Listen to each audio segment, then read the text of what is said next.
창세기 5장 21절부터 24절 말씀까지 같이 한 목소리로 합독합니다. 시작. 에녹은 65세에 무두셀라를 낳았고 무두셀라를 낳은 후 300년을 하나님과 동행하며 자녀들을 낳았으며 그는 365세를 살았더라. 에녹이 하나님과 동행하더니 하나님이 그를 데려가심으로 세상에 있지 아니하였더라. 아멘. 우리 삶 가운데서 우리가 하나님의 자녀가 되고 하나님 아버지와 함께 삶의 여행에서 동행함이 감사입니다. 올해 추석 명절과 연결된 공휴일이 총 6일입니다. 추석 명절이 주일과 또 개천절과 연결되어 있죠. 그래서 긴 공휴일 동안 참 많은 이들이 고향을 향해 나섰습니다. 제 친척 한 분은 아침 6시에 고향을 향해 집을 떠났는데 밤 7시에 도착했다고 하니까 고향을 가기 위해서 총 13시간을 꼬박 길거리에서 이렇게 운전을 했습니다. 평상시 같으면 이렇게 많은 시간을 운전을 하면 굉장히 불평을 할 거예요. 또 그렇게 하지도 않습니다. 근데 추석에는 불평보다는 어떤 기대감, 어떤 감사를 가지고 그 긴 시간을 운전을 할 수 있죠. 어떻게 그렇게 불평하지 않으며 그 긴 시간 운전할 수 있을까?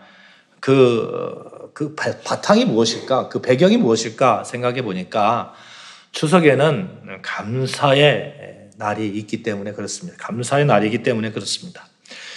감사를 나누는 날이기 때문에 어느 정도 불편한 상황이 이렇게 있어도 되도록 그것을 감내하면서 감사를 불평으로 바꾸지 않으려 하죠.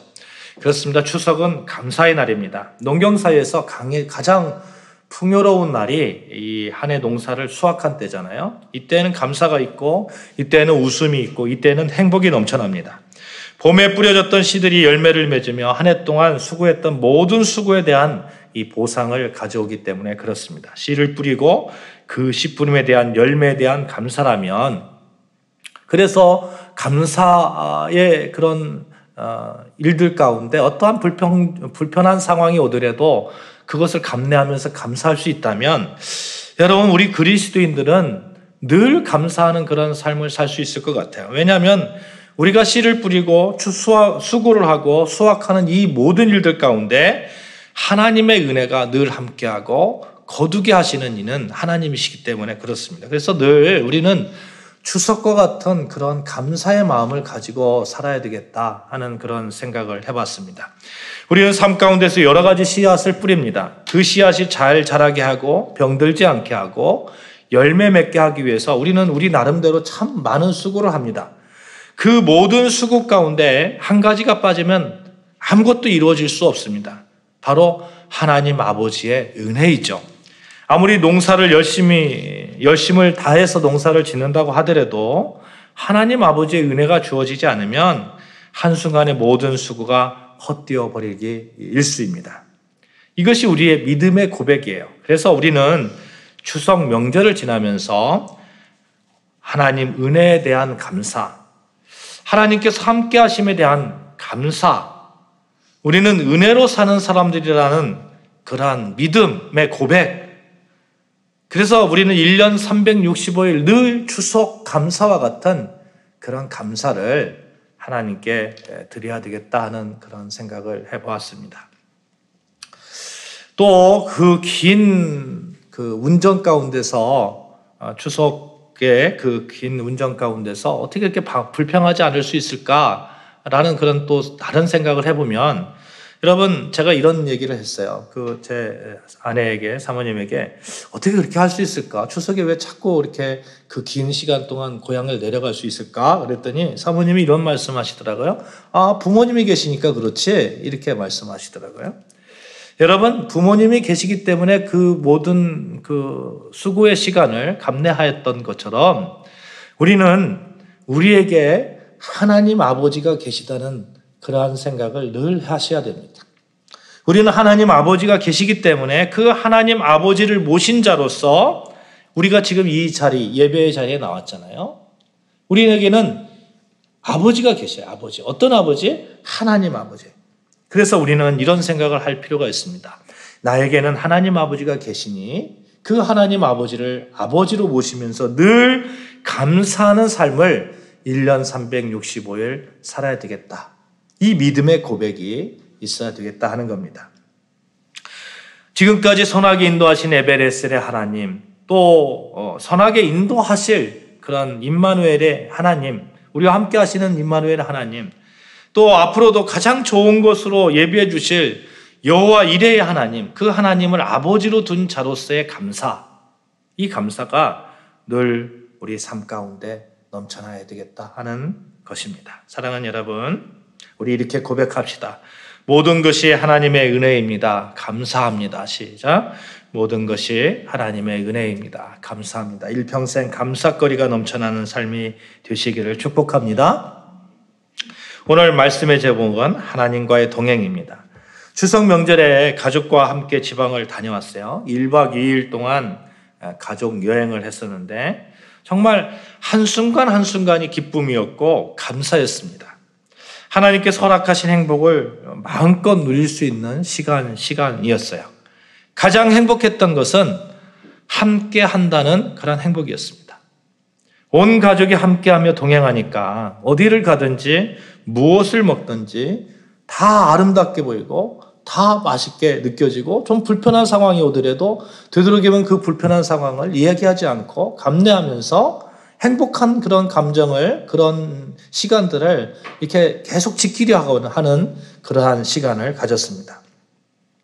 마음에 맞는 사람, 좋은 사람과 동행하면 행복한 것이 너무나 당연한 거죠. 그런데 거기에 사랑이라는 단어가 함께 한다면 얼마나 더 행복하겠습니까?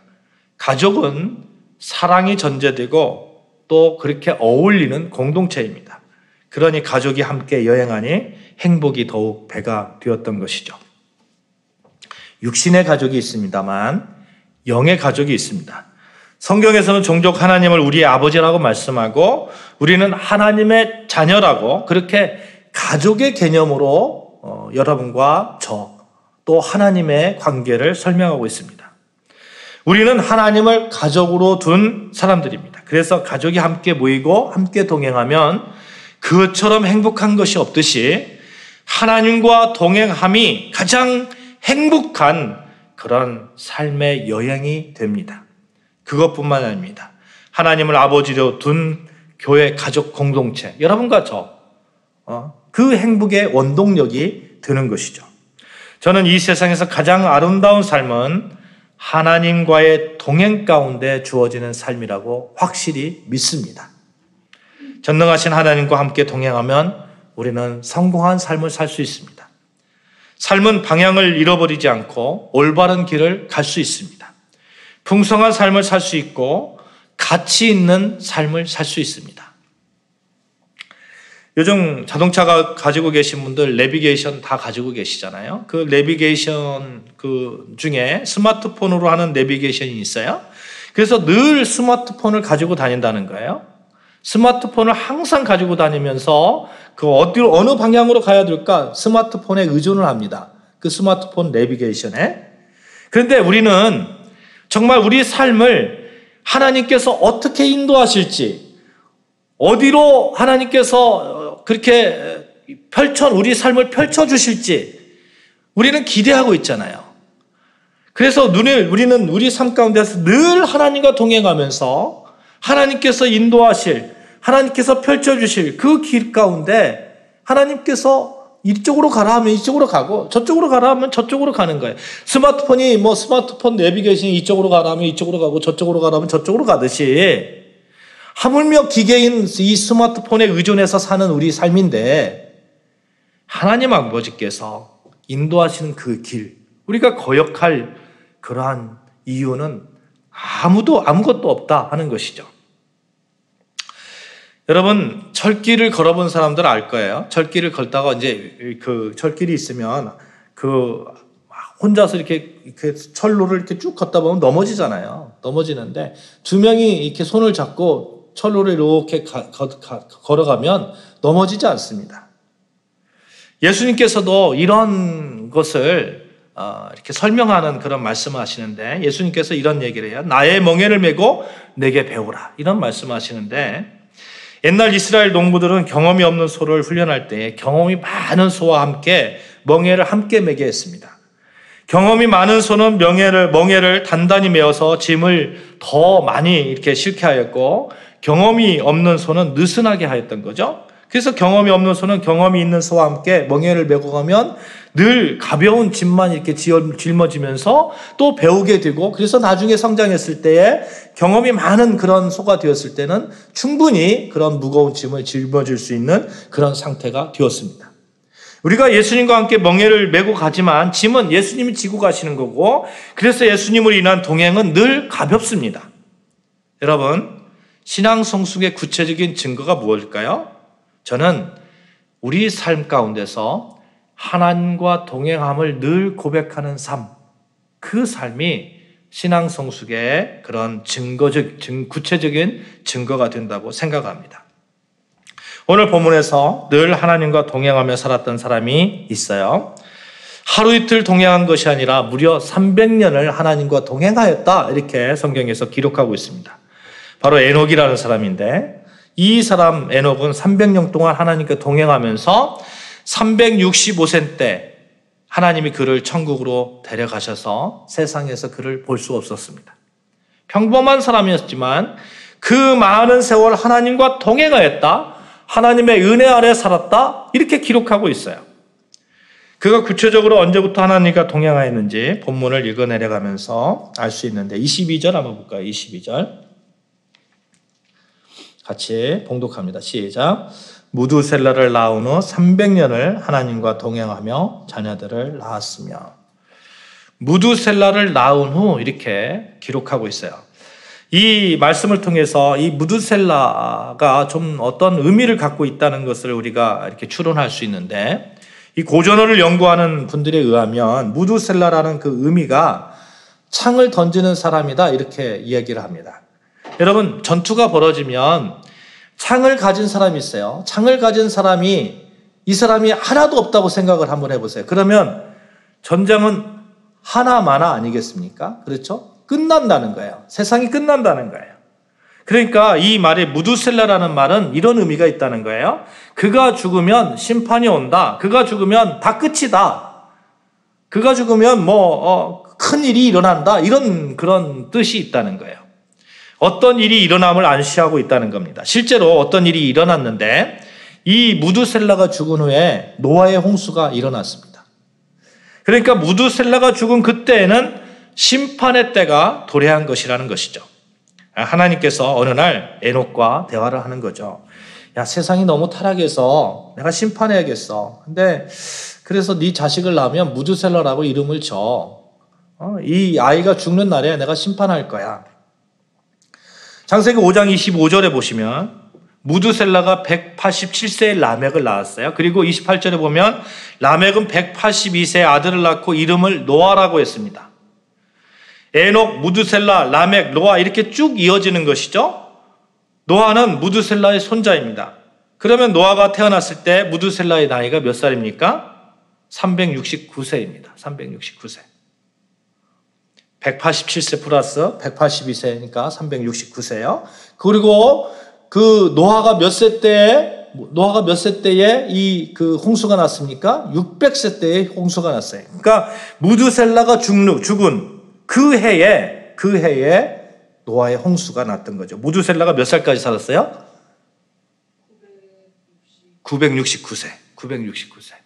성경에 보면 아담이 930살을 살았고 무두셀라가 969세를 살았습니다.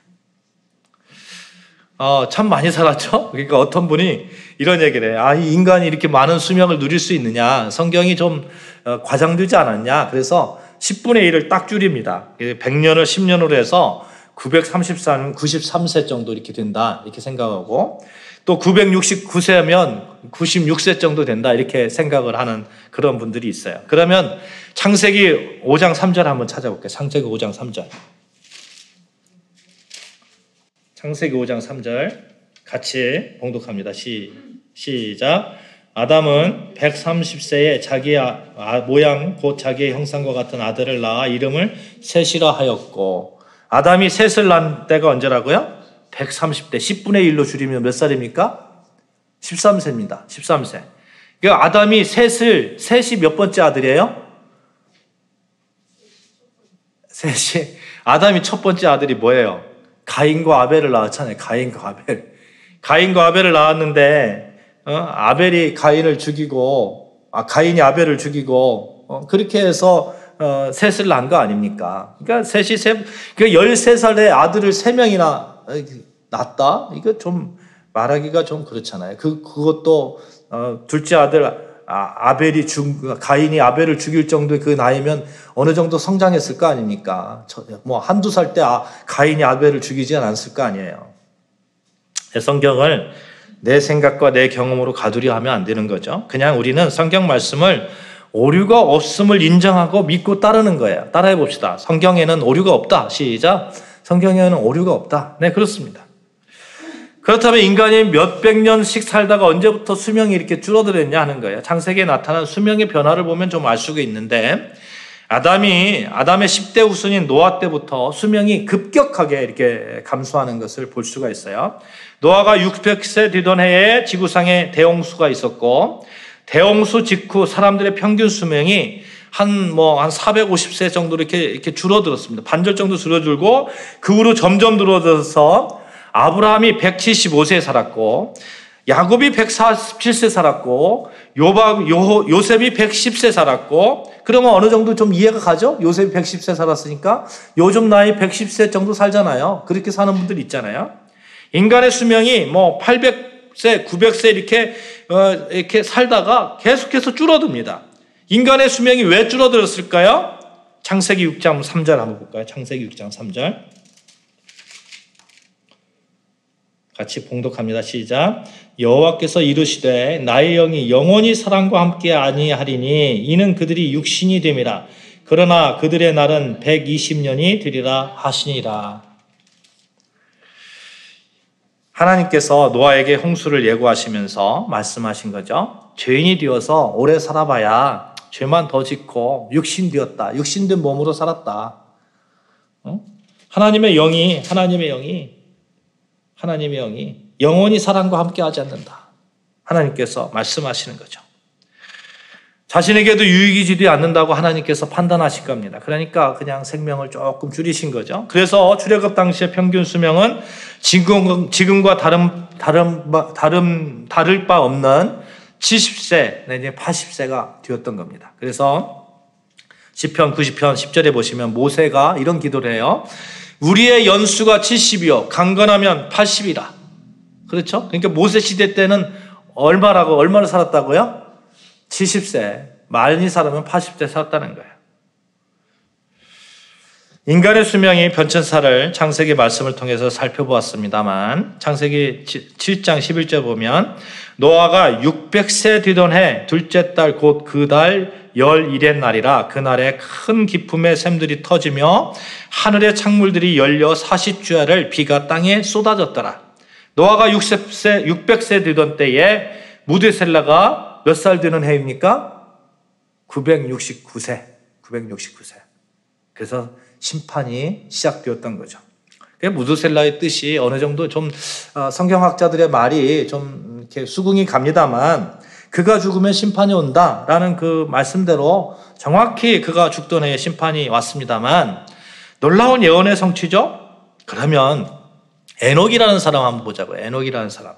에녹이라는 사람은 하나님과 동행하면서 이 사실을 그 무드셀라가 죽으면 심판이 올 거라는 그 사실을 알았을 때에 하나님과 어떤 대화를 오고 갔을까요? 어떤 대화를? 하나님 좀 용서해 주세요. 하나님 되도록이면 심판을 늦춰주세요.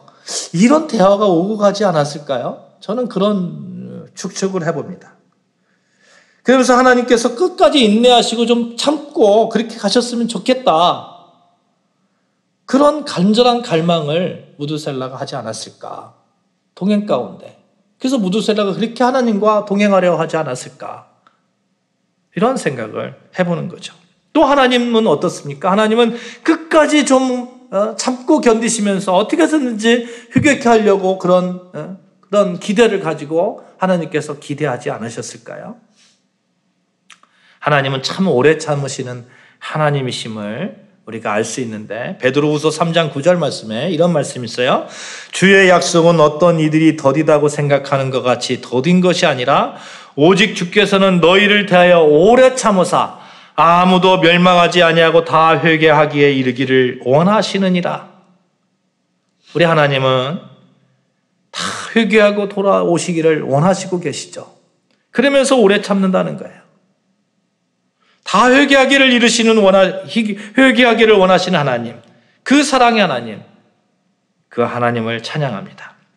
이렇게 무드셀라를 통한 하나님의 계획하신 가운데 에녹은 하나님과 동행하면서 어떻게 해서든지 그 심판의 시간을 늦춰보려 하지 않았을까라는 그런 추측을 한다는 것이죠.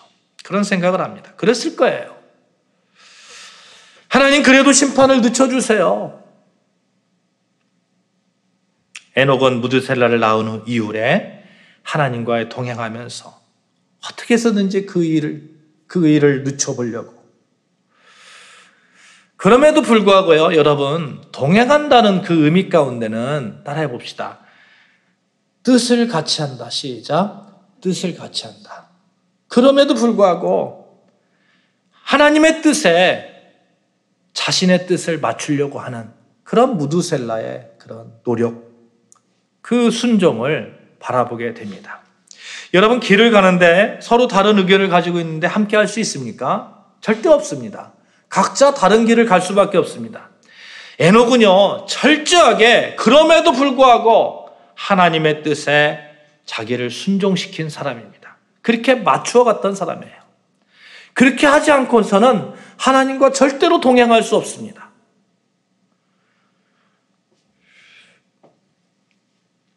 두 사람이 뜻이 같지 아니면 어찌 동행하겠으며, 이런 말씀도 있잖아요. 성경 말씀에. 동행하면은 뜻을 함께 한다는 뜻이 있어요. 뜻이 맞다라는 그런 뜻도 있습니다. 에녹은 지금 하나님과 동행해서 인간의 뜻이 아니라 하나님의 뜻에 자신을 철저하게 순종시키고 있는 것입니다. 천지를 창조하신 하나님의 뜻에 맞추는 것이 너무나 당연한 이 피조물의 그런 일임에도 여러분, 그것이 말처럼 쉽지만은 않아요. 한번 생각을 해보세요. 이 에녹이 언젠가는 이 심판받을 거라는 그런 생각을 했을 때 그것을 어떻게 해서든지 막으려고 했을 건데, 그럼에도 결국은 순종하잖아요. 아담과 하와 있잖아요. 아담과 하와 하나님의 뜻에 온전히 순종했습니까? 그렇지 않습니다. 그들은 하나님처럼 되기를 원하면서 하나님께서 하지 말라고 했던 선악과를 따먹었어요. 불순종했어요. 우리는 불순종의 그런 어떻게 보면 피가 흐르는 거예요. 아담과 하와의 그 피가 흐르는 거예요. 하나님의 뜻에 따라 산다는 것, 동행의 필수 조건임에도 불구하고 하나님과 동행하려면 하나님의 뜻에 따라야 함에도 불구하고 우리 속에 아담과 하와의 그 피가 흐르고 있는 거예요. 하나님의 은혜를 구하고 하나님과 동행을 하려면 여러분, 이 불순종의 피를 예수 그리스도의 보혈의 피로 바꾸어야 됩니다. 예수님께서도 있잖아요. 예수님께서도 그 십자가에 못 박혀 돌아가시기 전에 유명한 기도를 하시죠. 겟세마네 동산에서 십자가를 지시기 전에 전날 밤에 하나님 어떻게 해서든지 이 잔이 내게서 피하게끔 해주십시오. 하나님께서 예수님께서 그렇게 기도합니다. 그러면서 마지막에 기도하신 것이 무엇이에요? 내 뜻대로 마옵시고 아버지 뜻대로 하옵소서. 예수님께서도 어떻게 해서든지 그 십자가의 그 고난을 짊어지기를 원하시지 않았었잖아요. 그럼에도 불구하고 내 뜻대로 마옵시고 아버지 뜻대로 하옵소서. 우리는 예수님의 이 기도가 우리의 기도가 되어야 됩니다. 그래야 하나님과 동행하는 하나님 가족으로서의 삶을 살아가는 모습을 보여줄 수가 있습니다. 우리 안에 불순종의 피가 흐른다는 사실을 기억해야 돼요. 마태복음 12장 50절 말씀 같이 찾아보시겠습니다. 마태복음 12장 50절 말씀입니다. 시작. 누구든지 하늘에 계신 내 아버지의 뜻대로 행하는 자가 내 형제요 자매요 어머니이니라 하시더라. 다시 한번 마태복음 12장 50절 말씀 시작. 누구든지 하늘에 계신 내 아버지의 뜻대로 행하는 자가 내 형제요 자매요 어머니이니라 하시더라. 하나님의 가족 되었잖아요. 여러분과 제가 하나님을 아버지라고 고백하잖아요. 그런 자라면 아버지 하나님의 뜻대로 뜻 가운데 순종하는 삶이 되어야 되겠다 하는 겁니다. 에녹은 하나님과 동행하면서 하나님의 뜻에 자신의 뜻을 맞추는 과정을 가졌던 것이죠. 창세기 5장에 보면 아담에서 노아까지 계보가 쭉 이야기합니다. 그 계보에서 나오는 말이 누구는 몇 세에 누구는 몇 세에 얼마를 쌓았다 죽었다 이렇게 쭉 나오다가 문득 에녹에 이르러서 그 필체가 바뀌어서 에녹은 65세에 무드셀라를 낳고 무드셀라를 낳은 후 300년을 하나님과 동행하였다. 이 하나님과 동행하였다는 이 이력이 전부예요. 근데 이 하나님과 동행하였다는 그 안에 굉장한 의미가 포함되어 있다 하는 겁니다. 하나님의 뜻과 함께하였다. 하나님의 뜻에 순종하였다. 에녹은 철저하게 하나님께 자신의 뜻을 맞추었던 것이죠. 마치 예수님의 뜻, 예수님께서 내 뜻대로 마옵시고 아버지의 뜻대로 하옵소서라고 기도했듯이 에녹 역시 이 심판의 날이 가까워지는 그 상황 속에서 어떻게 해서든지 그 심판을 늦추려고 하는 그런 동행의 과정 속에서도 내 뜻대로 마옵시고 아버지 하나님의 뜻대로 하옵소서. 그 삶이 얼마나 아름다웠던지 하나님께서 그를 인정하시고 그냥 데려가시잖아요. 본문 24절에 보면 에녹이 하나님과 동행하더니 하나님이 그를 데려가심으로 세상에 있지 아니하였더라 말씀합니다. 이 세상에서 죽음을 맛보지 않았고 하늘로 승천한 사람 둘이 있어요. 한 사람이 누굽니까? 선지자 엘리야. 또 한 사람 에녹입니다. 히브리서 11장 5절에 보시면 믿음으로 에녹은 죽음을 보지 않고 옮기웠으니 하나님이 저를 옮기심으로 다시 보이지 아니하니라. 저는 옮기우기 전에 하나님을 기쁘시게 하는 자라 하는 증거를 받았느니라. 옮기시기 전에 어떤 사람이었다고요? 하나님을 기쁘시게 하는 자라. 하나님을 기쁘시게 하는 자라. 심판의 날이 가까워지는데 노아의 홍수의 심판의 날이 가까워지는데 하나님과 동행 가운데서 하나님을 기쁘시게 했던 자라는 거예요. 어떻게 기쁘시게 할 수 있습니까? 하나님의 뜻에 온전히 순종했기 때문에 아니겠습니까? 사랑하는 여러분, 여러분과 저의 삶에 하나님과 가족 되어짐을 믿으시면 아멘 하시기 바랍니다. 아멘. 가족 되은 우리 하나님 아버지의 마음을 기쁘게 하며 하나님의 뜻을 우리 삶 가운데 온전히 이루어가는 그런 삶을 살아야 되지 않겠어요? 하나님의 뜻을 알기 위해서 그 뜻을 행함으로 하나님을 기쁘시게 하기 위해서 우리는 늘 노력해야 되지 않겠습니까? 마음으로, 성경 말씀으로, 환경으로 사람들을 통해서 말씀하시는 그 말씀에 늘 귀를 기울이면서 하나님께서 어떤 뜻을 가지고 계신지 늘 세밀하게 그렇게 우리 하나님의 뜻에 우리 자신의 뜻을 맞춰가야 되지 않겠습니까? 다윗이라는 사람이 있어요. 다윗은 정말 하나님을 바라보는 사람이었던 것 같아요. 그가 아들 압살롬이 그 민심을 같이 민심을 도적해서 반란을 일으키잖아요. 그래서 왕궁을 빼앗기고 쫓겨나는데 그때 시므이라는 사람이 다윗을 이렇게 참 뭐라고 하냐 이렇게 좀 조롱합니다. 조롱해요. 그때 다윗의 장수가 저 개 같은 놈을 단칼에 베어버릴까요? 이렇게 이야기를 합니다. 그러니까 다윗이 이런 얘기를 하죠. 하나님이 시키신 일인가 보다. 그냥 놔둬라. 하나님이 시키신 일인가 보다. 하나님과 동행하는 사람은 어떠한 문제를 만날 때에 그 문제를 개별적으로 보지 않습니다. 하나님과 연관시켜서 보는 거예요. 하나님의 뜻은 무엇일까? 하나님은 이 일을 통해서 나에게 무엇을 말씀하시려고 하실까? 회개할 것 회개하고 하나님의 해결을 구하며 해결할 것 하나님께 해결해야 될 것이 있으면 기도하면서 해결하고 요셉도 그렇잖아요. 요셉 한번 보십시오. 어렸을 때부터 그 애굽의 종살이 또 애굽의 그 최고의 통치자 그 모든 과정 속에서 얼마나 고생을 많이 했습니까? 창세기 45장에 보면 요셉이 자기를 죽이려 했던 형제들을 용서하는 장면이 나와요. 45장 8절 제가 봉독해 드릴게요. 그런즉 나를 이리로 보낸 이는 당신들이 아니요 하나님이시라.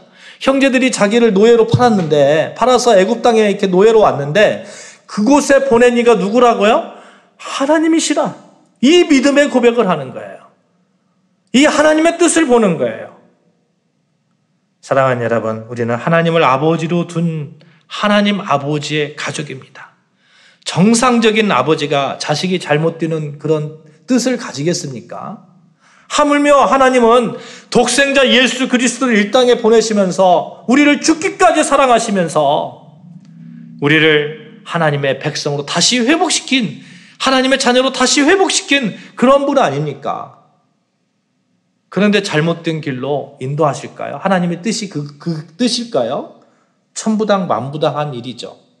그러므로 우리는 하나님의 뜻에 확실함을 가져야 돼요. 하나님의 뜻은 내 뜻에 볼 때, 내 생각으로 볼 때에 정말 나쁜 길일 것 같아, 안 좋은 길일 것 같아 이렇게 생각될지라도 하나님의 뜻은 절대 그렇지 않다는 거예요. 하나님은 자녀된 여러분과 저를 반드시 좋은 길로 인도하십니다. 이 믿음을 가지시고 하나님의 뜻에 온전히 순종하는 여러분과 저의 삶이 되시기를 주님의 이름으로 축복합니다. 아멘. 추석 명절 끝자락에서 일평생 하나님과 동행하는 복을 마음껏 누리시는 아름다운 성도들 다 되어주시기를 바라면서 그 동행의 삶에 하나님의 뜻에 온전히 순종하는 삶이 되자 하는 말씀을 나누는 겁니다. 그렇게 되시기를 주님의 이름으로 축복합니다. 기도하시겠습니다.